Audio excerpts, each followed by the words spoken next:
إذن وحين لأن الصلاة هدي ددكو أي فهمان وصفي عن لو فهمه وحين لأن إسلام لماذا إنو ددك للرادين وصلاة إسلام لماذا نبتا إنو ددك للرادين وإن صلاة فهمان وإن صلاة لقرته وصلاة بين لنا وحي قال يا مسلم الوكا لقرتي وصلاة وحي منافق يا مؤمن الوكا لقرتي وصلاة وحي الوكا كالرئيسية مؤمنين تلفتو ذا أي منازيش كوكا ليشان وكا لصريين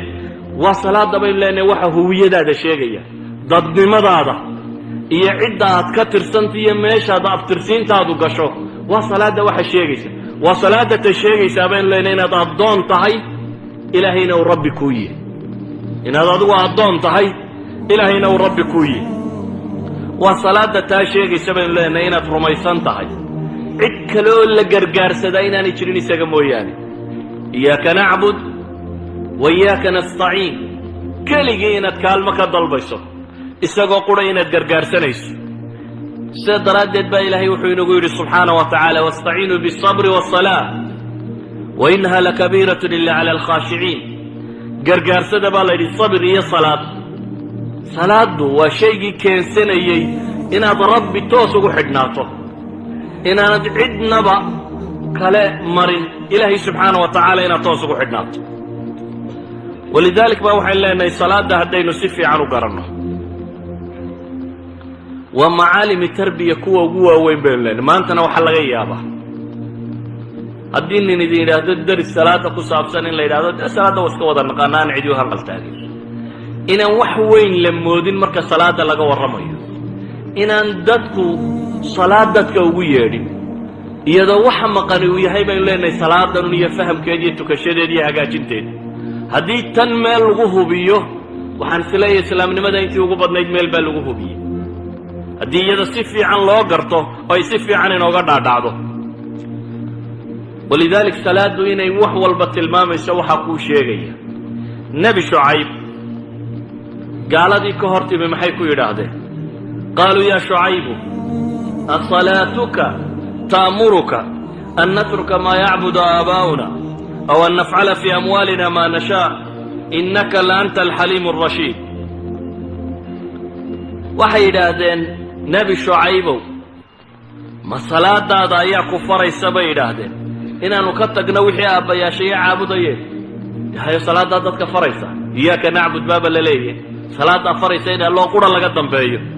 صلاة فريسة إن دقالها سيدي لدون الله قد تكرفلين مسألة اقتصادية كورمية وقاسيلين صلاة فريسة نعم صلاة فريسة إن إلهي الله قدم بيه وحيد هذا هو حلال لا حلال استوى وحيد هو حرام لا حرام تنميه سيدا وجدوا حين تلمامين هدي صلاة النقطة تاسي قلبك كتمي تاسي قفك مسلم كايو إلهي هرتاقيه تاسي قفك عنو الدرين كلاقبين حتى بعض السلف لا تلمامه ورقار بعد خاطير تود وحي دادين بنجان قصين نبال غيري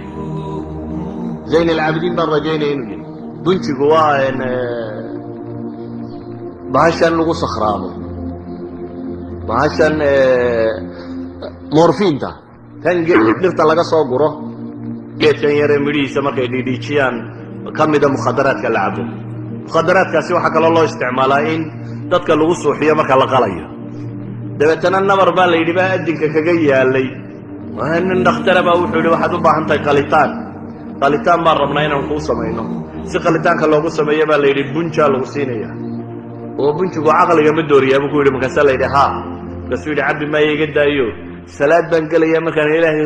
is hortaago fafcal maa badaa lak wixii adiga kuu muuqda markaa yee salaad buu galay markaasaa la qalay dabeetana adin laga qalay waxaa laga yaabaa inaad qariibsato insaanka maskaxdiisa waxay soo daysaa ama jidhkiisa wuxuu soo daayo hormoonno tiro badan oo marar badan xanuunno badan ilowsiin kara laakiin xadiidkii dee abi daawuud kaba ku yaallay ku noqday saxiixa xadiidkii labadii saxaabiye ilaalinayey waxay ilaalinayeen ciidankii muslimiinta ciidan muslimiina oo ka soo noqday gaalo meel la isku galay soo noqday ayaa nin gaali soo dabagalay oo ku ballan qaaday inaanu noqonin inuu muslimiinta waxyeelo mooyaane dabeetana laba saxaabi baa la yidhi gaadhka qabta labadii saxaabi oo gaadhkii haya oo saxaabadii kale iska seexdeen ayaa labadii nin mid yidhi war waa yaro jiifsanayaaye ay kici dabeetana labadii nin ee gaadhkaabaa mid yaro jiifsaday kii kalena salaad buu iska galay salaadda isagoo ku jiru kii arkay inuu kaasi salaad ku jiro dabeetana gamuun buu ku dhuftay xabaddii koowaad baa mudday uma dhaqaajina salaaddiisii buu iska waday kii labaad buu ku dhuftay uma dhaqaajina salaaddiisii buu iska waday kii saddexaad buu ku dhuftay saddex gamuun markay ku dhacday ayaa xilligii rukuucda la soo gaadho wuu rukuucay dhiiggii isaga ka qulqulay ayaa camaar ibnu yaasir kani waa cabaad ibnu bashir camaar ibnu yaasir oo jiife toosiyey dabeetana ninkiina markuu foorarsaday kii jiifayna uu sasanqadhay buu ninkii gaaleed iska cararay camaar baa markuu indhaa kala qaaday wuxuu arkay saxaabigii oo dee dhiig ka da'ayo waar maxaad ii kicin weyday buu yidhi inta waxaanoo dhami kugu dhacaye wuxuu yidhi waxaan nacbaystay inaan qur-aan baan akhrinayo kala gooyo salaad buu ku jiray imaam albayhaqi wuxuu soo naqlinaya inay kahaf ahayd suuraddu akhrinayo waxaan necbaystay buu leeyahan yacni salaaddu mansiladaasay ka ahayd ay nolosha ka jecel yihin nolosha dhammaanteedba uu ka jecel yahay saacadduu ilaahay hortaagayay subxaanahu wa tacaala saa daraaddeed bay noloshiisa raad ku lahayd sidaa awgeed baa salaaddu marka ay noqoto tuu mansiladii loo baahnaa gaadhay ilaahay qur-aanka muxuu ku leeyahay ina asalaata tanhaa cani alfaxshaa'i waalmunkar salaaddu baa la yidhi waxay reebtaa alfaxshaa waalmunkar xumahay dadka ka reebtaa waa markay mansiladan yeelato waa markay dhadhankan yeelato waa markuu qofku garto inuu rabu samaawaati waalardi hortaagaye waa markuu qofku garto inuu ilaahay maalin kasta la xidhiidhayo waa markuu qofku garto inuu ilaahay yahay cidduu hortaagayo uu baryayo cidda uu ku leeyahay iyaaka nacbudu wa iyaaka nastaciin waa markuu qofku garto inuu isdhiibay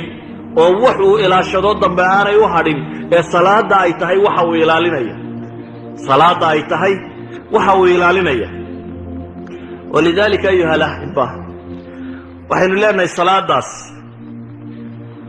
haddii sidii islaamku uu jideeyey loola yimaado oo kitaabka iyo sunnaa la waafajiyo oo aan shakliga iyo hay-adda sare laga waafajine dhammaanteed la waafajiyo madaahirteeda aan la ilaalin oo kudhe madaahirteedana la ilaaliyo muuqaalkeeda sare rukuucdeeda iyo sujuuddeeda iyo qaabkeeda iyo hay-adeeda oo dhan la ilaaliyo isla markaa la ilaaliyo macaanideeda iyo waxaan lagu hadlayo iyo ilaahay in la hortaagayo subxaana wa tacaala la garto iyadaa ah baynu leenahay waxaynu u baahan oo dhan tayna baraysa iyadaa quwa akhlaaqiya waxaa toosinaya dhaqankeenna iyo akhlaaqdeenna iyadaa ah baynu leenahay waxa ina baraya walaalnimada markaynu xayiga isugu nimaadne masaajid yar isugu nimaadne jaamaca isugu nimaadne salaade saf aad gasho ee safka aad hagaajisato ee haddaad sufuufta hagaajisato ilaahay qalbiyadeenna waa isku toosinaya haddaynan hagaajinna ilaahay waa kala jeedinaya ee uu noqdo meel ay isugu yimaadaan kii madaxweynaha iyo kii wasiirkaha iyo miskiinka iyo faqiirka iyo taajirka iyo meelaan cidnaba laga waayaynin ay noqoto meel aynu musaawaadka iyo dadnimada iyo walaalnimada ku baranno meel ay noqoto bulshada muslimkaahi waa naadiga rasmiga ay isugu yimaadaanee maalintii 5 jeer soo galaan masaajiddu halka bulshooyinka kale ay u baahdaan naadiye dadku isugu yimaado garoonku badeed iyo meel heesaa ka tuma iyo waxaasi oo dhan baahi badan looma qabo hadday salaadu tii nebi maxamed tahay laa kubad walaa mid kale baahi looma qabo waayo nawaadi rasmi oo maalintii 5 goor qofku muslimkii gala buu leeyahay oo ah masaajidatan iyadaa meesha mujtamacu isku barto iyadaa meesha la isugu yimaado meesha lagu xidhiidho qof kastoo aad u baahato markuu muslim dhaba dadku yahay 5 salaadood mid unbaad masaajidka ka helaysaa maca madaxweynaha cidiba kaa libdhi mayso cid walba waad soo helaysa yacni waa bulsho isku xidhan oo meel qura u wada jeeda iyadaa ah baynu leenahay waxa nidaamkayna baraya iyo kala dambaynta in nin quri inoo taliyo imaamooyinteenna kale aynu daba taagno nin quri inuu waktiga inoo hayo inagu dee soomaalida waa iskaga qabsanaa war salaada miyaada qiimayniyo maxaad uga kici weyday qolada meesha haysataba maba eegnaba haddaad kan maamulkiisa raaci weydo ku ka sarreeyana weligaa maamulkiisa raaci mayso yacni maamulka halka lagu barta waxaa ka mid a masaajidan inaynu garanno imaamka khatiibka mu'adinka dadka ina hagaya ina hogaaminaya aynu u garanno inay ilaahay xaggiisa inoo hagaan inaynu uga dambayno iyadaa meesha aynu nidaamka ku baranayno iyo dadku kala dambaynta ay ku baranayaan iyadaa ah baynu leenahay xata ariyaada waxayna yidhaahdaan iminka waa akhiru zamano cunnada la isku badiyey dabeetana dadkii baa buurbuurtay markaa qofku kama maarmo baa la yidhi inuu ordo iyo jenistic cayaara iyo waa kan adibada dhabtahay waxa ay tilmaamayaan muslimka salaada si fiican u tukada ee salaada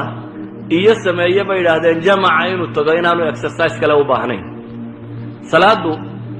gurigaaga ugu dhow waxaa laga yaabaa 5 daqiiqo in laga soo socdo haddaad 5 jamac ilaaliso 5 daqiiqana waad soo soconaysaa 5 daqiiqana waad sii soconaysaa waa 10 daqiiqo soo maaha 5 salaadood ku dhufo waa imisa 50 daqiiqo nin 50 daqiiqo lugeeyay ma wax kale u baahan yahay imka waxa la yidhaha nus saace orod iyo nus saace luge war nus saacana ha lugeyna 5 salaadood masaajidka tag intaad gaadhiga iska dhigto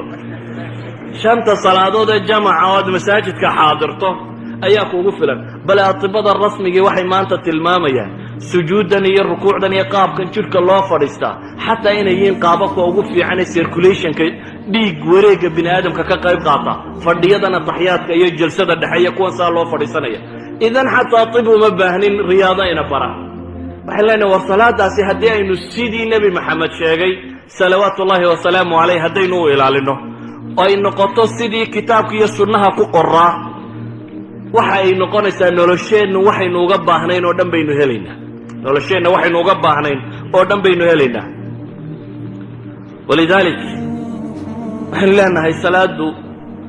maadaama ay noocaa tahay waa rakiiza ugu waaweyn ama waa maclam macaalimu tarbiya alislaamiya ugu waaweyn saa daraaddeed ba qofka muslimka ah noloshiisoo dhan lala xidhiidhiyey marnaba inaanay ka maqnaanin waa cibaadaadkaasi dee gooray dhacaanba waa marka caqligu kaa tago ama dumarku inta yaray acdaarta leeyihiin ee ilaahay ka reebay haddaad xanuunsanayso haddaad bugto haddaad jiifto haddaad ordayso haddaad dagaalamayso haddaad si kastoo aad tahay inaad ilaahay ku xidhantid kama maarantid qaabka ilaahay loogu xidhmee practicalkiina waa salaadu qaabka dhabta ah ee loo wardiyo ee loo qur-aan akhriyo ee loo qofka muslimka ee salaadaha si fiican u tukada adkaar intii ugu badnaydna wuu akhriyi karaa intii ugu badnayd ee qur-aana wuu akhriyi karaa waayo nebi moxamed salawaatu ullaahi wasalaamu caleyh xataa qur-aanka si uu akhriyi jiray dee waata laynoo tilmaamayo sunankiisa intuu salaad sunna a galay inuu baqro dhameeyey oo alicimraan dhameeyey oo nisaa dhameeyey oo qur-aankaba dee in badan hal ragca uu ku tukaday idan waxay ahayd qaab ay u wardiyaan innaga salaadda waxaa laynaga baray inta ugu yar waxaynu haysanaa salaadu inta ay ku asaxdo ama inta ugu yar 3 goor baa subxaana allah war 3 waxbaa odhan haddaad doonayso milyan jeer dheh wax kaa mamnuucaya ma jira waa qaab loo wardiyo ilaahay loogu xidhmo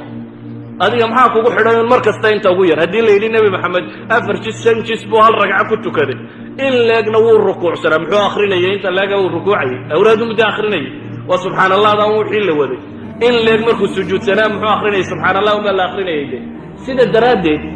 salaadu waa meesha qofka muslimkii xisbigiisa qur-aanka uu ku akhriyo oo wardigiisa uu ku akhriyo oo exercisekiisa uu ku samaysto oo wuxuu u baahayo o dhan uu ku sameeyo idan waxay leenahay haddaynu siday tahay u ilaalino sunno iyo faralkeedaba ilaahay in la ishortaago haddaynu say tahay u ilaalino waa waxaynu u baahanay walidaalika ayuha alaxiba dariska kan waxaan caawa u tilmaamayaa dad badan baa waxay garan lahayiin wixii dadkaba loogu yeedhi lahaa halka la iska xidho halka la iska qayo maxaynu samaynaa waxaad samaysaa adna si fiican u tuko dadkana salaada bar mujtamaca kan aynu la noolay intaan tukan baa ka badan inta tukata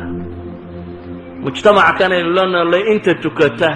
inta salaada saxda iyo inta aan saxin anigu waxaan isleeyahay inta aan sixin baa badan mid faatixa maroorsan ku tukada iyo mid arkaanta kale marooriyaba markaynu eegno mujtamaca kan qof kastoo inaga midi daaci buu noqon kari lahaa diin buu sheegi kari lahaa waayo mid aad salaad u saxda maad weydeen mid aad faatixa u saxda maad weydeen mid aad salaada barto oo ka soo qabato suuqa maad weydeen hamoodin markaad intaan qabanayso inaad wax yar qabanayso waa wixii diinta ugu weynaa bacda tawxiid gaal aad islaamnimo ku soo dartay wixii ku xigay dee waa salaada qof barto idan tii baa dayacantay markaase waxaynu raadinaynaa qadaayaad kaloo siyaasiya iyo shirka maa laga qayb galo iyo halkan maa laga qayb galo war dadkan masaajidda ku ururintaad waxa kale iska dayso bale midhadhka iskaga ururinaya masaajiddaasi in kaleba uu garan waaye ayaa la yidhahaa waa tabliiq kuwan iyo wax badan ma yaqaanin salaadun bay sheegaan dhaafin maayaan dadka salaadka oo adigu haddaad salaadiiba ugu yeedhi weyday maxaad sheegaysaa yani waxa la sheegaya ugu weyni waxay ahayd bacda tawxiid in dadkan salaad la baro bacda tawxiid in dadka kan salaad la baro walidalika ayuha alaxiba waxay leenahay salaadda waa waxa mujtamac muslima sameeya salaadda waa waxa qof fardi muslima sameeya salaadda waa waxa bii'a islaamiya samaysa salaaddu waa waxa dawlad islaamiya samaysa salaaddu waa dhaqanka iyo camalka laga rabo dawladda islaamiga inay qabato waxaynu dawlad islaamiya u raadinaynaa waa inay dadka salaada barto aladiina in makannaahum fi lard aqaamu salaa ilahay wuxuu ina leeyahy waa kuwa haddaanu dhulka makansiinno salaada ooga idan salaaddii waynugu dayacan tahay ragoo u agteena iyo dumarowba inana aan hagaajinno tii nebi maxamed ka dhigno salawaatu ullaahi wasalaamu calayh dadkana aan si dhabo salaada ugu yeedhno wallahu aclam wabillahi towfiiq weliba aan kelmad kalena idin raaciyo kelmadda aan rabo inaan idin tilmaamaa waxa weeyaan magaalada hargeysa waxaan arkayaa salaada iyo aadaankeedu in meelo badan ama muran badani uu ku jiro oo aan si fiican loo ilaalin awqaadda markaan taa leeyay waxaan uga jeedaa laba arrin midun baa fiicnayd inaynu ku dhaqanno qaabkii culammadeennii hore iyo dadkeennii hore ay u dhaqmi jireen ama qaabka mujtamacaadka mucaasirkii maanta ay wax u xisaabiyaan ee loo dhaqmo qaabkii culammadeennii hore ay u dhaqmi jireen waxay ahayd inay si rasmiya u ilaaliyaan cadceedda iyo hadhkeeda iyo soo baxeeda iyo dhicisteeda innagu waxaynu iska rumaysannahay 12 waa gaadhe maxaa salaada loo addimi waayaa magaaladuba kugu qabsanaysa markaad masaajidka soo gasho 3 bay maraysaa iyo badhkiiyo maxaa loo tukan waayey xagee ka timi 3 iyo badh in lagu tukado ama 2 iyo badh in lagu tukado ama 12 in lagu tukado cadceeddu soo baxda hadh baad yeelataa wax waliba hadh buu yeeshaa hadhkaasi wuu soo gaabtaa cadceeddu markay dusha marayso ayuu hadhku ugu gaaban yihi waa waqtulistiwaa waxay yidhaahdaan waktigaa marka ay hadhku noqosho bilaabo inuu dib u dheeraado markuu bilaabo ayay soo gashay salaaddii duhur haddaad hadhka garan weyda maxaad ku calaamaday dadku de intay ul taagtaan ama wax taagtaan bay calaamadin jireen oo eegan jireen hadhku halka ugu dambaysa uu joogo dabeetana way ka raaci jireen hadhowna sanadkao dhan waa baran jireen saasay ku dhaqmi jireen qaab kalood u calaamadisoo fudud baan kuu sheegaya markaynu istiwaaga sheegayno soo maaha cadceeddu marka ay santarka dhaaftay maalinta barhtankeedii soo maaha maalinta barhtankeedu halkuu ku dhacaa cadceed soo baxa eeg subaxii markay cadceeddu soo baxayso bal saacaddaada u eg badh markay soo tidhi qor cadceed dhacana eeg markay dhacdana qor cadceed soo baxaya cadceed dhac maxaa u dhaxeeya maalintii oo dhan sacanka maaha ka soo qaad iminka 6 iyo badhka iyo 6 iyo 5 iyo 20 meelahaasay soo baxdaa subaxnimo kaba soo qaad inay 6 iyo badhkii saaka soo baxday hadday 6 iyo badhkii soo baxday way haddana 6 iyo rubuc dhacday maalintu waa imisa 6 iyo badhkii badh baa kaa tegay halka kan xaggoona rubuc baa kugu darsamay daadminisoo 12 saacadood oo rubuc la maalintaa markaa habeenkii ka yar habeenkaa badan oo 12 saacadood iyo rubuc noqonaya maalintiina waxay noqonaysaa maxay 12 saacadood oo rubucla 12 saacadood oo rubucla ba laba u qaybi waa imisa waa 6 saacadood oo 7 daqiiqo ama 8 daqiiqo dhiman sacankaa noqon mayso